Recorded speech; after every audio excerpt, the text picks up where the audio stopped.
첫째 주일 함께 예배드리는 여러분 모두를 주님의 이름으로 환영합니다.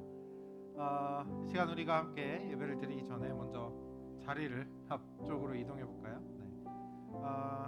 조금만 한 줄씩이라도 앞으로 같이 나와서 같이 예배를 드렸으면 좋겠어요. 네. 우리 이쪽에 친구들도 모른 척 하지 마시고요.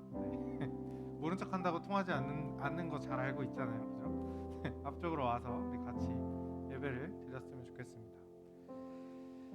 우리가 함께 예배를 드릴 때 먼저 우리 각자의 마음과 또 생각과 여러 가지 고민과 걱정들이 있겠지만 다 내려놓고 하나님만 바라보는 이 시간이 되었으면 좋겠어요. 다른 생각, 다른 마음 어쩔 수 없이 자꾸만 찾아오겠지만 하나님께 이 시간 같이 기도하면서 하나님, 이 시간 주님만 바라보고 주님께만 집중하는 저희가 될 수 있도록 함께 해주세요. 시간 이런 마음으로 같이 잠시 침묵하면서 하나님께 기도했으면 좋겠습니다.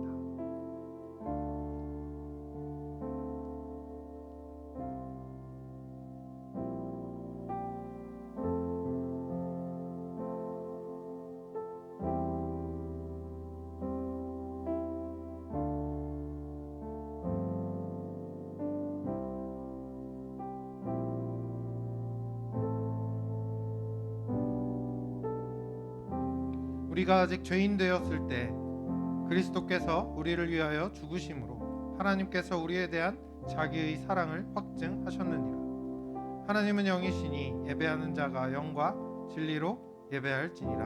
아멘. 하나님 감사합니다. 주님, 우리를 불러주시고 예배드릴 수 있도록 이곳 가운데 우리를 이끌어주셔서 감사를 드립니다.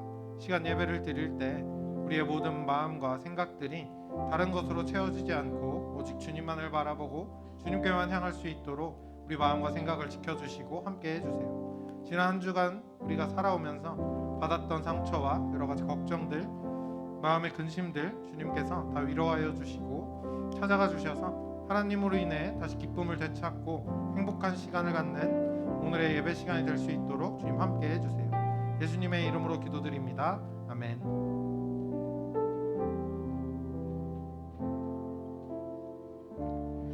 같이 일어서서 사도신경으로 신앙 고백하겠습니다. 나는 전능하신 아버지 하나님 천지의 창조주를 믿습니다. 나는 그의 유일하신 아들 우리 주 예수 그리스도를 믿습니다. 그는 성령으로 잉태되어 동정녀 마리아에게 선하시고 본디오 빌라도에게 고난을 받아 십자가에 못 박혀 죽으시고 장사된 지 사흘 만에 죽은 자 가운데서 다시 살아나셨으며 하늘에 오르시어 전능하신 아버지 하나님 우편에 앉아 계시다가 거기로부터 살아있는 자와 죽은 자를 심판하러 오십니다. 나는 성령을 믿으며 거룩한 공교회와 성도의 교제와 죄를 용서받는 것과 몸의 부활과 영생을 믿습니다. 아멘.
주는 나의 하나님이시라.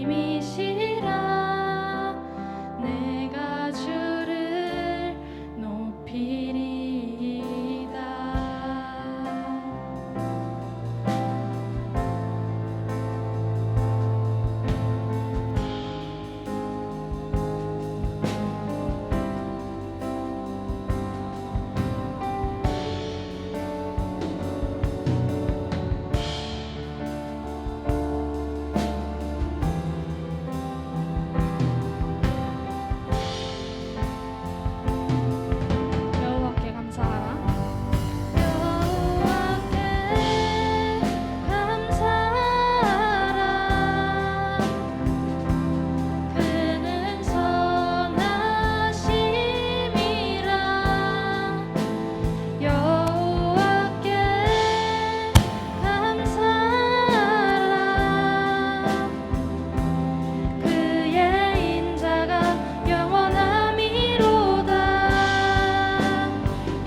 수많은 힘든 상황 속에서 주님을 놓고 다른 것에 집중하기보다는 주님의 사랑을 입어서 근심을 내려놓고 주님께 의지하며 나아가는 저희 청소년부가 될 수 있었으면 좋겠습니다.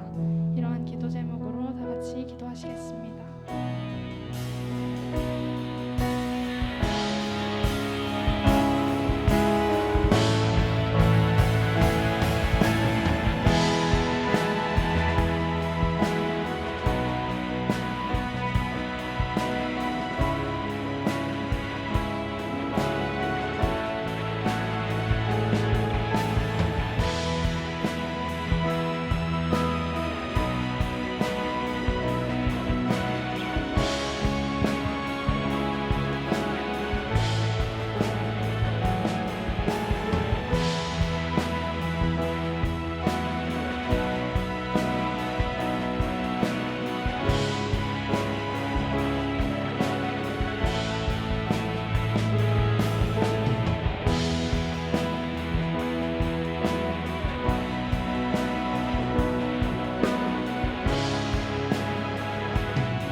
사랑의 하나님, 참으로 감사합니다.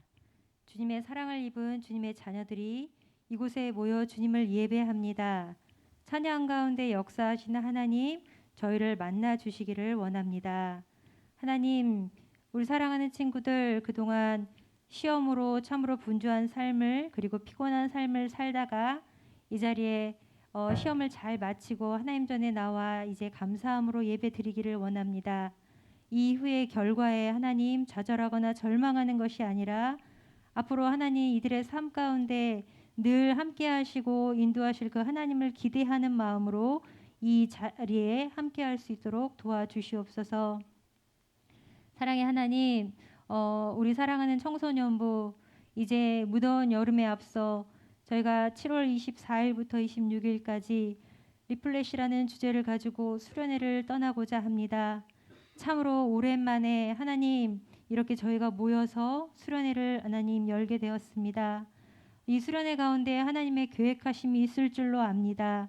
먼저 저희에게 사모하는 마음을 더하여 주시고 이 시간들을 통하여서 역사하실 하나님을 또한 기대하며 우리를 만나 주실 하나님을 기대하는 마음을 우리 사랑하는 친구들에게 더하여 주시옵소서. 바라옵기는 하나님 많은 친구들이 함께 하기를 원합니다. 하나님 그래서 자연 가운데 세상 가운데 어떻게 역사하시는지 그 하나님을 직접 경험하고 체험할 수 있는 귀중한 시간들이 저희에게 임하기를 간절히 소원합니다. 우리 사랑하는 친구들 각자의 삶의 목표와 또한 계획과 여러 가지 상황들이 있을 줄로 압니다. 그때마다 하나님 우리 안에 하나님이 늘 함께 하셔서 부르기만 하면 우리 안에 찾아오시는 하나님을 하나님 우리 사랑하는 친구들이 믿음으로 나아갈 수 있도록 도와주시옵소서. 우리 사랑하는 오광진 목사님이 이 시간 말씀으로 하나님의 귀한 음성을 들려주실 터인데 이 말씀을 우리 마음밭에 새길 수 있도록 도와주시옵소서. 또한 말씀대로 살아가는 삶을 살아갈 수 있도록 저희에게 성령님 함께하여 주시기를 원합니다. 이 자리에 모인 한 사람 한 사람이 이 자리에 거저가지 않게 도와주시고 하나님의 은혜를 마음껏 체험하고 경험하며 또한 그것을 마음판에 새기고 나아갈 수 있도록 이 자리에 함께하여 주시기를 간절히 바라고 나오며 예수님의 이름으로 기도하옵나이다. 아멘.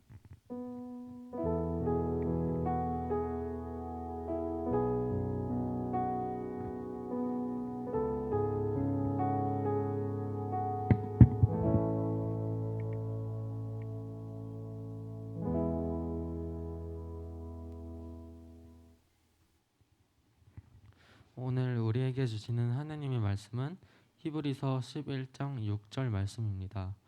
하나님의 말씀을 읽을 때 모두 각자의 자리에서 귀를 기울이며 살아계신 하나님의 음성에 집중해 주세요. 믿음 없이는 하나님을 기쁘게 하지 못하나니 하나님께 나아가는 자는 반드시 그가 계신 것과 또한 그가 자기를 찾는 자들에게 상 주시는 이심을 믿어야 할지니라. 아멘.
네, 여러분 반갑습니다.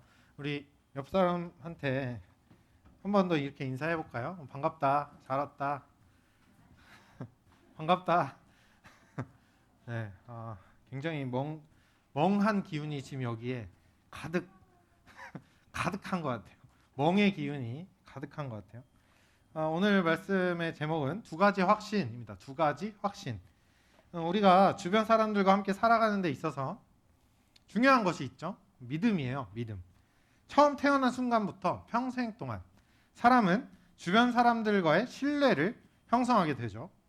그리고 그 신뢰를 기준으로 행동을 하게 됩니다. 예를 들어 믿을 수 있는 사람에게는 나의 여러 가지 이야기들을 할 수 있겠죠. 하지만 믿지 못하는 사람과 같이 있을 때 잘 모르는 사람에게, 신뢰가 형성되지 않은 사람과는 이야기를 하는 것도 듣는 것도 어느 정도 한계가 있어요. 반대로 이해할 수도 있죠. 처음부터는 아니지만 상대방에 대해서 서로 유대감이 생기기 시작하면 처음에는 신뢰가 없었는데 갈수록 신뢰가 생기기도 해요. 이런 과정 속에서 신뢰가 굉장히 두터워지게 되면 우리는 그때 이 사람은 믿을 수 있는 사람이다 라고 이야기하기 시작합니다. 기독교, 우리가 믿는 이 개신교 신앙에 있어서도 믿음은 굉장히 중요해요. 오늘 하나님께서도 말씀하셨죠. 믿음이 없이는 하나님을 기쁘시게 할 수가 없다. 우리는 믿음으로 구원을 받고 믿음으로 하나님 나라를 꿈꾸고 믿음으로 이 성경이 하나님의 말씀이라는 걸 받아들일 수 있어요. 믿음이 없으면 창세기 1장 1절부터 막히기 시작하죠. 하나님이 세상을 창조하셨다고? 이 지구가 만들어진 거는, 이 세상이 만들어진 건 내가 배운 건 이게 아닌데 어떻게 이럴 수 있지? 처음부터 받아들이기가 어려워져요. 각종 진화론, 또 여러 가지 과학 이론들이 막 발달한 시대에서 이 세상을 하나님이 창조하셨다라고 받아들일 수 있는 건 우리가 믿음이 있기 때문에 가능한 거예요. 이렇게 보면요, 하나님과의 관계에서나 사람과의 관계에서 믿음이 굉장히 중요하다라는 공통점이 있죠. 그런데 잘 생각해 보면 이 두 관계에서 말하는 믿음이 서로 다르다는 걸 알 수 있습니다. 쉽게 말하면 하나님과의 관계에서의 믿음과 사람과의 관계에서의 믿음이 다르다는 거예요. 다른 개념이라는 거예요. 먼저 사람 관계 안에서 믿음이 어떻게 생기는지를 알아보면요, 어떤 차이가 있는지를 우리가 알 수 있어요. 사람이 신뢰를 얻고 믿음을 주려면 일단 첫 번째로 해야 되는 일이 있어요. 그게 뭐죠? 뭘까요? 자주 봐야 돼요. 눈에 보여야 돼요. 내가 자주 만나고 자주 보이는 사람만 믿을 수 있어요. 익숙한 사람이어야지만 우리는 그 사이에 신뢰가 쌓이고 믿을 수 있는 거죠. 이게 다가 아니에요. 우리는 하루에도 굉장히 많은 것들을 보고 들으면서 살아갑니다. 일종의 데이터들이 쌓이기 시작해요. 그런데 이 데이터를 기준으로 어떻게 해요? 사람에 대한 신뢰를 판단하기 시작하는 거예요. 그때 그 사람 알고 보니까 장난 아니더라. 뒷담이. 믿을 만한 사람이 아닌 것 같아. 그때 그 사람 있잖아. 알고 보니까 친구한테 거짓말을 했다더라. 이런 이야기들을 듣게 되면 그 사람에 대한 데이터로 남게 되는 거예요. 그러면 의심이라는 것이 생겨나게 되죠. 한번 신뢰가 두텁게 쌓이고 나면 웬만한 일에는 쉽게 흔들리지 않지만 그러기 전에, 신뢰가 쌓이기 전에 의심이 생기게 되면 아무리 자주 보고 자주 만나도 눈앞에 매번 보는 사람이라고 하더라도 신뢰를 쌓아 나가는 데는 상당히 많은 시간이 필요합니다. 정리해 보면 사람 관계에서 믿음이 생기고 신뢰가 쌓이려면 제일 먼저 자주 봐야 된다는 거예요. 자주 봐야 되고 긍정적인 데이터가 일정 수준 이상으로 쌓여야 되고 또 의심할 만한 여지가 많이 없어야지 우리가 신뢰할 수 있어요. 그래야 이 사람이라면 믿을 수 있다 하는 관계가 형성되는 거죠. 그런데 제가 아까 하나님에 대한 믿음은 이것과 다르다라고 말씀을 드렸죠. 어떻게 다른가? 만약 우리가 이 앞서 말한 이 과정을 하나님과의 관계에서 똑같이 적용하려고 하면 어떻게 될까? 첫 번째가 뭐였죠? 자주 봐야 된다. 여기서부터 말이 안 돼요. 성립이 안 되기 시작해요. 하나님은 우리가 볼 수 없거든요. 그런데 하나님을 그래서 인정하지 않는 사람들이 자주 하는 말이 있죠. 뭐라 그래요? 보이지도 않는데 어떻게 믿냐? 이렇게 얘기해요. 보이지 않는데 어떻게 믿냐? 여러분은 그럼 안 보이는데 어떻게 믿어요? 안 보이잖아요, 하나님. 그죠? 어떻게 믿죠? 어떻게 믿죠? 설명할 수 있어요? 하나님은 안 보이는데 어떻게 믿는지. 사람은 안 보이는 사람을 우리가 믿을 수 없어요. 보이지 않는 사람을 어떻게 믿어요? 안 보이는 사람, 한 번도 보지 않았던 사람이 갑자기 부탁을 하면 그 부탁 들어줄 수 있겠어요? 절대 우리는 그렇게 할 수가 없어요. 그런데 이상하게 하나님은 믿어요. 보지도 못했고 만나지도 못했는데 어떻게 가능한지는 잘 모르겠지만 어쨌든 믿어요. 그래서 이 자리에 앉아 있겠죠? 저도 그렇고 여러분도 그렇고. 이게 참 신기한 점이에요. 이런 일이 가능한 이유가 있어요. 하나님께서 처음부터 믿음의 씨앗을 우리 마음에 심어 놓았기 때문이에요. 이게 무슨 말이냐 하면요. 사람 사이에서는 수많은 과정을 거쳐야만 신뢰가 쌓여요. 그리고 믿음의 형성이 그때서야 되는 거예요. 하지만 하나님과의 관계에서는 애초에 믿음이 씨앗처럼 자리를 잡고 있어서 우리는 어떻게 내가 하나님을 보이지도 않는데 어떻게 믿는지 설명할 수는 없고 이해할 수는 없지만 어쨌든 믿을 수 있어요. 처음부터 하나님이 믿음의 씨앗을 집어 넣으셨기 때문에. 이렇게 사람에 대한 믿음과 하나님에 대한 믿음은 처음 생겨나는 그 과정부터 완전히 다릅니다. 믿음에 대한 이야기를 할 때 그래서 우리가 이 지점을 꼭 기억하고 있어야 돼요. 그래야지 이 믿음을 잘 지켜내는데 흔들리지 않고 끝까지 지켜낼 수 있기 때문이에요. 첫 걸음 뗐으니까 다음 단계로 넘어가서 생각해 볼게요. 아까 이 첫 단계가 자주 보는 거라고 했고 두 번째가 뭐라 그랬죠? 데이터 수집이라 그랬어요. 데이터 수집. 그 사람 믿을만 하다더라. 아니 그 사람 믿을만 하지 않은 사람인 것 같아. 수많은 이야기와 수많은 말들을 듣고 저 사람은 괜찮은가 보다 라는 이야기도 듣고 또 내가 직접 보죠. 내가 경험해 봤는데 그 사람 괜찮더라. 믿을만 한 것 같아. 이런 판단이 생기게 돼요. 그러면 하나님과의 사이에서는 이 씨앗을 받고 난 다음에 다음의 단계가 어떻게 될까? 많은 사람들이요 여기서 실수를 굉장히 많이 해요. 사람에 대한 믿음과 하나님에 대한 믿음을 구분하지 못했을 때 흔히 일어나는 일들이 있습니다.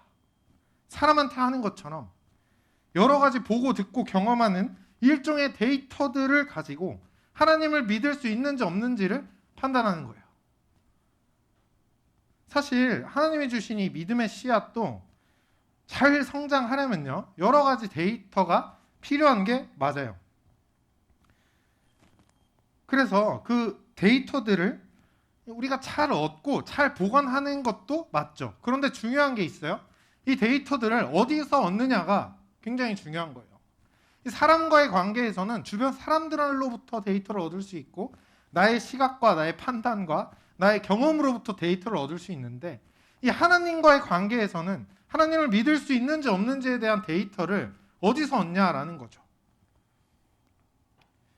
많은 사람들이 실수를 하는 것은 다른 사람들이나 아니면 세상에서 말하는 어떤 정보들, 예를 들어 과학자들의 이야기 아니면 너튜브 같은 데에서 동영상, 정보, 지식들 이런 것을 토대로 이 믿음에 대해서 알아보려고 해요. 하나님을 믿는 것이 과연 어떤 걸까? 하나님을 믿어도 되는 걸까? 과학과 믿음 이런 영상들 굉장히 많죠 요즘. 그런 것들을 토대로 내가 가지고 있는 의심에 대한 답을 찾기 시작합니다. 이 믿음이란 과연 무엇일까? 하나님을 믿는 게 과연 무엇일까? 하지만 절대 원하는 답을 얻을 수가 없죠. 절대 없어요. 오히려 의심만 더 커질 수밖에 없는 거죠. 왜냐하면 제가 아까도 말씀드렸다시피 꼭 기억하라고 했잖아요. 우리가 믿음을 어떻게 얻게 되었다고요? 하나님께서 씨앗을 주셨다고 이야기를 드렸어요.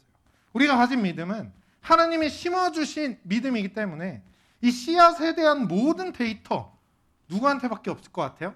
하나님한테밖에 없다는 걸 우리가 알고 있어야 되는 거예요. 그렇다고 해서 그러면 이 세상으로부터 눈도 가리고 귀도 막고 그냥 무작정 믿어야 되는구나 할 수도 있겠지만 절대 그러라는 건 아닙니다. 믿음이 자라는 과정에서 누구나 의심을 하게 돼요. 의심. 왜 나한테 이런 일이 생길까? 저도 그렇고 우리 선생님들도 그렇고 한 번도 의심 없이 지금까지 하나님을 믿고 있는 사람은 아무도 없을 거예요. 아무도. 다 의심을 하고 있죠. 내가 하나님을 믿는 게 맞는지 잘 모르겠다. 내가 하나님께 구원을 받았는지 잘 모르겠다. 하나님의 자녀인지 잘 모르겠다. 이런 의심들이 막 생겨나요. 하나님이 정의로운지도 잘 모르겠다. 그런데 그렇게 의심이 쌓이고 위기가 찾아왔는데도 지금까지 저도 그렇고 선생님들도 그렇고 계속 하나님을 믿고 있는지 어떻게 어디서 이 대답을 들었고 확신을 얻었는지를 돌이켜보면 방법은 딱 하나밖에 없습니다. 의심되는 게 있을 때 다른 곳에서 찾는 게 아니었어요. 하나님께 달려가서 하나님 이게 뭡니까? 도대체 왜 나한테 이런 일이 생기는 거죠? 하나님을 믿어도 되는 건가요? 하나님께 물어봤을 때 답을 얻을 수 있었던 거예요. 이 세상이 너무나 불평스럽고 불만스러울 때 하나님께 찾아가서 하나님 세상이 도대체 왜 이 모양입니까? 하나님 도대체 무엇을 하고 계신 건가요?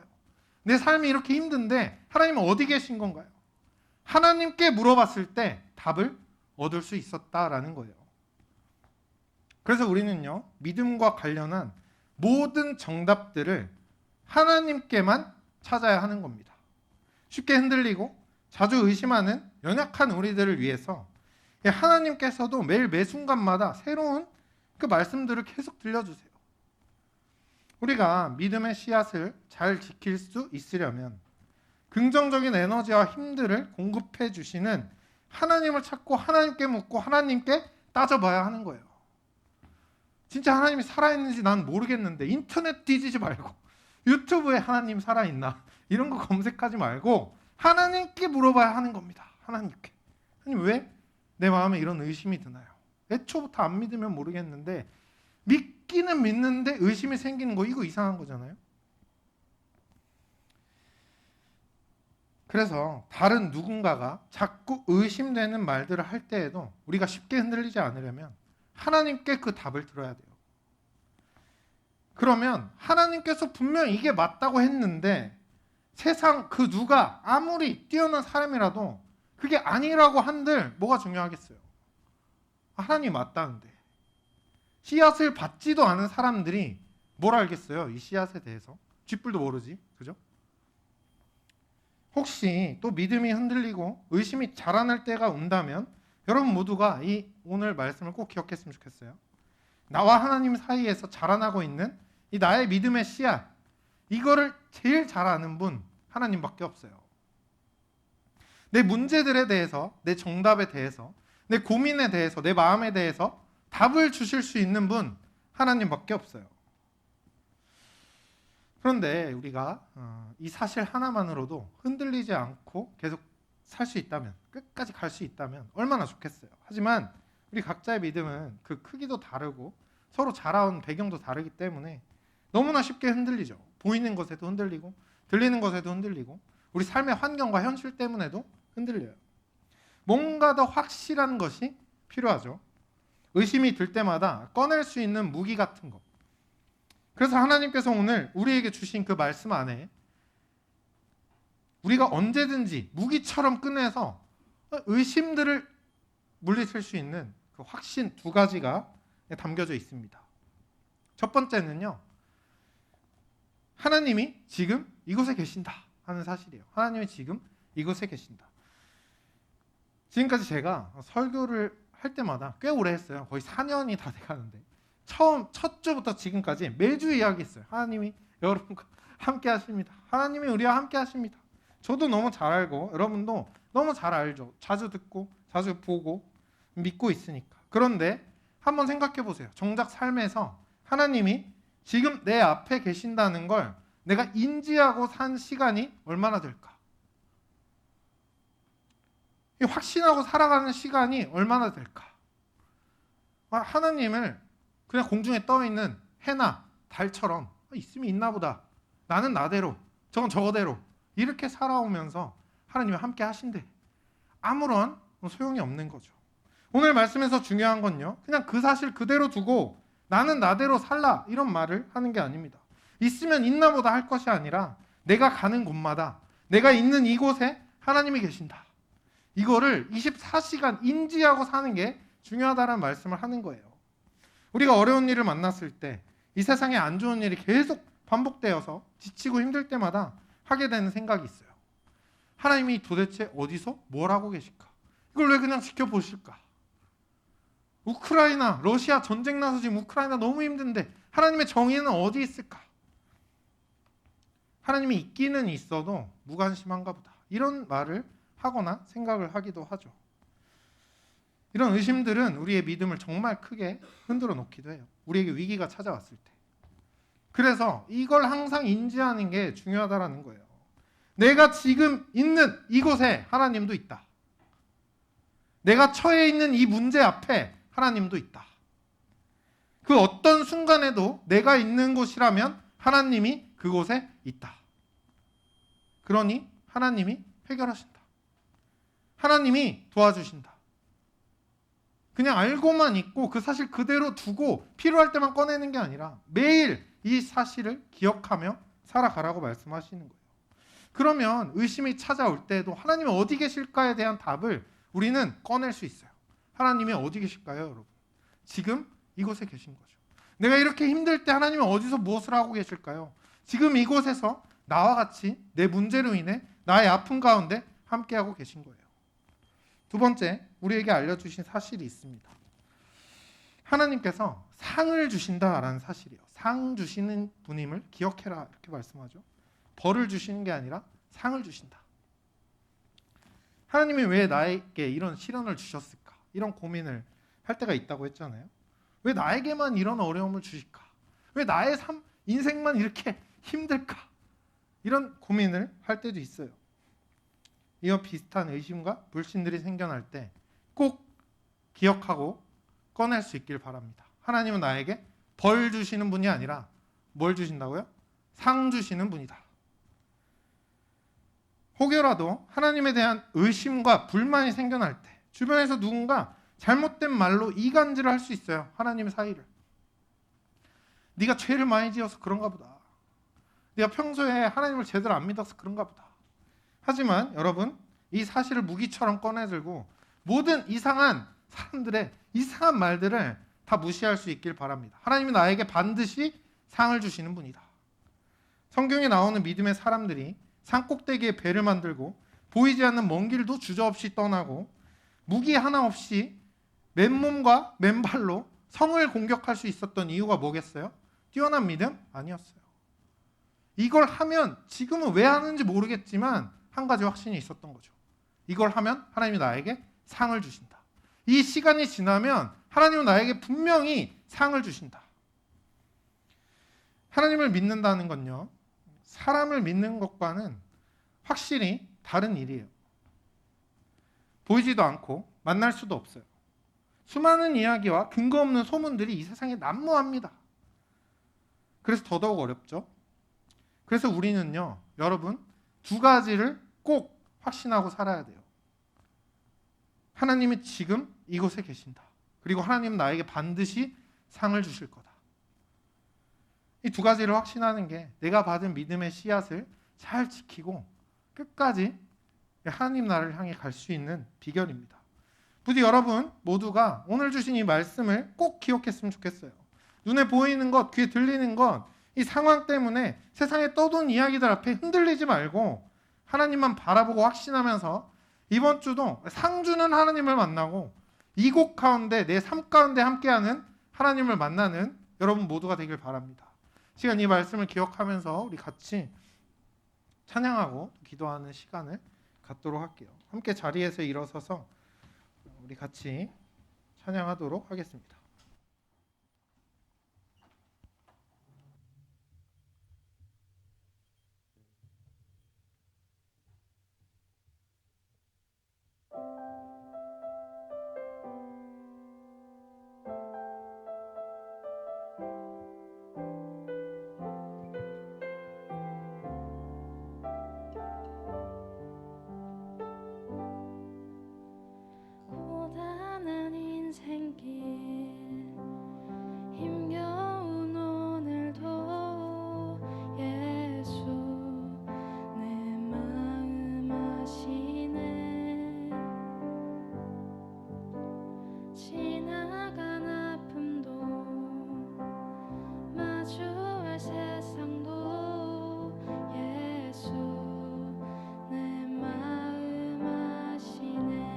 하루를 살아도 기쁨으로 가리. 하루를 살아도 기쁨으로 가리. 예수 늘 함께 하시네. 후회도 염려도 온전히 맡기리. 후회도 염려도 온전히 맡기리. 예수 늘 함께 하시네. 믿음에 눈들어 믿음에 눈들어 주를 보리. 이 또한 지나가리라. 주어진 내 삶의 시간 속에 주의 뜻 알게 하소서. 하루를 살아도 기쁨으로 가리. 하루를 살아도 기쁨으로 가리. 예수 늘 함께 하시네. 후회도 염려도 온전히 맡기리.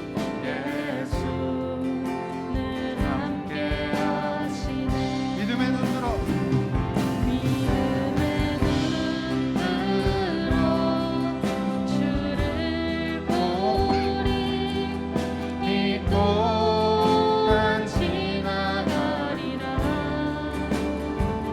주어진 내 삶의 시간 속에 주의 뜻 알게 하소서. 믿음에 눈들어 믿음에 눈들어 주를 보리. 이 또한 지나가리라. 주어진 내 삶의 시간 속에 주의 뜻 알게 하소서. 우리 시간 같이 잠시 기도했으면 좋겠어요. 여러분, 하나님에 대한 확신이 없다면 하나님께 물어보세요. 하나님, 내가 정말 하나님을 믿고 있는 게 맞나요? 하나님을 믿어도 되는 게 맞나요? 나는 하나님을 믿을 수가 없는데, 믿겨지지 않는데 어떻게 해야 될까요? 하나님께 찾아가서 묻고 그 답을 달라고 요구하시길 바랍니다. 혹시 지금 삶 가운데 어려움이 찾아오고 이해가 안 가는 문제들이 막 있어요? 하나님께 물어보시길 바래요. 하나님, 왜 내 삶에 이런 문제들이 있습니까? 하나님, 왜 내 삶에 이런 어려움이 있습니까? 혹시 나에게 벌을 주시는 건가요? 여러 가지 어려움이 들고 의심이 들 때마다 이 두 가지를 기억하세요. 하나님 지금 이곳에 계시고 여러분에게 상을 주실 겁니다. 시간 같이 기도할 때 주님, 나에게 찾아와 주시고 말씀해 주셔서 나의 마음을 붙잡아 주시고 하나님을 향하는 의심이 사라지고 하나님 끝까지 믿는 우리 모두가 될 수 있도록 도와주세요. 함께 기도하며 나아갑시다. 주님, 이 시간 우리가 주님을 바라보며 나아갑니다. 우리 가운데 늘 함께 하시는 주님, 고단한 인생 가운데에서도 힘겨운 하루 가운데에서도 우리의 여러 가지 의심이 찾아오고 어려울 때가 있지만 주님만 바라보며 주님께서 주신 이 믿음의 씨앗을 잘 가꾸며 성장하기를 원합니다. 주님, 우리가 의심이 생길 때, 불만이 생길 때, 원망이 생길 때마다 다른 곳에 가서 다른 이야기를 듣고 흔들리지 않게 하시고 오직 함께 하시는 주님을 바라보며 주님께 찾아가 하나님께 묻고 하나님으로부터 답을 구하며 그렇게 믿음의 성장을 이루어가는 약속의 청소년 보낼 수 있도록 주님 붙잡아 주시옵소서.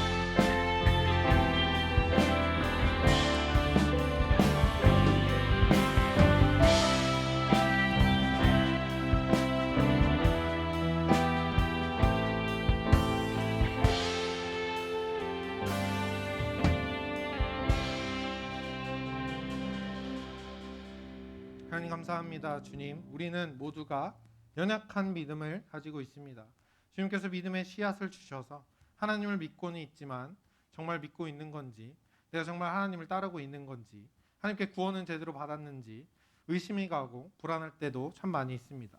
주어진 삶의 여러 가지 어려운 상황들과 들리는 이야기와 또 배우는 여러 가지 지식들을 토대로 하나님이 진짜 살아있는 건지 의심이 들 때도 참 많이 있습니다. 그러나 주님께서 주신 이 믿음의 씨앗 우리에게 주셨으니 우리가 하나님께 찾아가서 하나님께 묻고 답을 구할 때마다 주님께서 주저없이 그 답을 말씀해 주시고 하나님으로부터 얻은 답으로 우리에게 주신 믿음의 씨앗을 끝까지 잘 성장시키며 주님을 기쁘게 하는 약수교회 청소년부 될 수 있도록 주님 인도해 주세요. 예수님의 이름으로 기도드립니다. 아멘. 함께 준비한 예물을 올려드리도록 하겠습니다.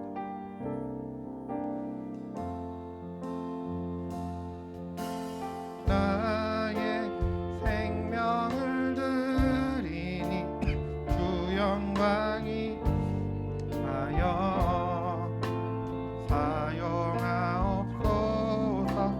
내가 사는 날 동안에 주를 찬양하며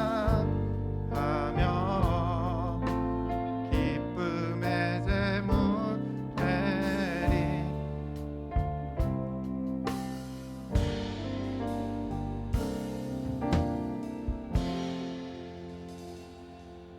하나님 감사합니다. 주님 부르심을 기억하며 이 시간 하나님께 나와 예물 올려드립니다. 예물 기쁘게 받아주시고 하나님 나라를 위해 사용되어 줄 수 있도록 주님 함께 해주세요. 시간 주님을 기억하며 우리에게 주신 모든 것 주님께서 주셨음을 고백하면서 우리의 삶을 드립니다. 우리의 시간을 드리고 마음을 드립니다.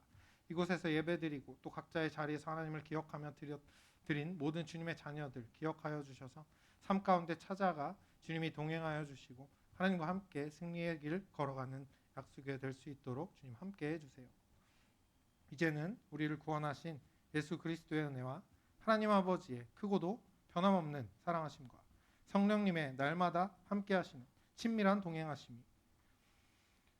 언제나 이곳에 하나님이 계신다는 것을 믿고 하나님이 상 주실 것을 기대하며 끝까지 믿음의 길 걸어가기로 다짐하는 청소년부 자녀들과 모든 선생님들의 머리 위에 앞으로 살아갈 삶의 모든 발걸음 그 시간들 가운데 지금부터 영원토록 함께 하시기를 간절히 축원합니다.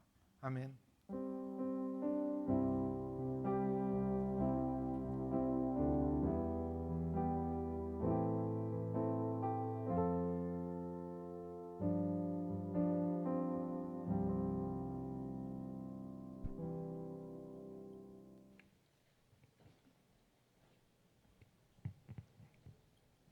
네.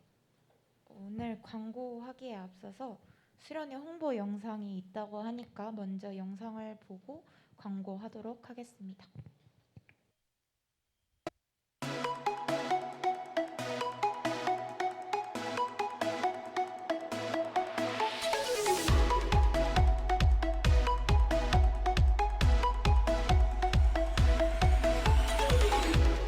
주의 이름 부르며 주님 앞에 나갈 때에 주님은 항상 그곳에 계시네. 반복되는 삶 속에 여전히 나 부족한데도 주님은 여전히 그곳에 계시네. 언제나 변함없이 영원히 사랑하시네. 내 삶의 모든 것 다 주께 드리네.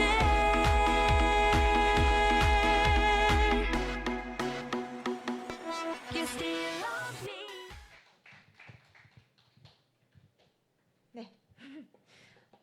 광고 시작하겠습니다. 오늘 새 친구들이 좀 많이 왔는데요. 고1 김예빈, 중1 김주성, 중3 김주한, 고1 김주찬 친구라고 하는데 혹시 자리에서 한번 일어나 주실 수 있을까요? 네, 환영합니다. 모두들 한 번씩 얼굴 받으셨다가 만나면 인사 한 번씩 해주세요. 네, 다음 수련회 광고 할게요. 드디어 다음 주에 여름 수련회를 갑니다. 이제 모두들 아실 텐데 강원도 속초로 가고 바다도 보고 고기도 먹고 또 찬양 집회도 할 예정이니까 많이 오셨으면 좋겠고 아직 마음의 결정을 하지 못한 친구들도 충분히 참여 가능하니까 편하게 신청해 주시면 좋을 것 같습니다. 그리고 가장 중요한 거는 다음 주 주일 예배 시간인데요. 시간이 원래 저희는 11시에 드렸었잖아요. 다음 주는 9시. 그러니까 2시간 앞당겨졌어요, 시간이. 다들 착오 없이 잘 기억해서 와주시면 좋겠습니다. 그리고 마지막으로 수련회 회비 안내인데요. 회비가 5만 원이에요. 그래서 각자 반 담임 선생님께 내주셔도 되고 또는 교회 청소년부 계좌로 입금해 주시면 되는데 입금해 주실 때 학생 본인 이름으로 입금해 주시면 될 것 같습니다. 네. 그리고 오늘 광고 끝나고 교사 모임이 있으니까 선생님들께서는 모두들 참석해 주시면 좋겠습니다. 네. 수련회가 얼마 남지 않았는데 모두들 기대를 가지고 또 이번 한 주를 잘 보내시길 바라겠습니다. 이상으로 광고 마치겠습니다.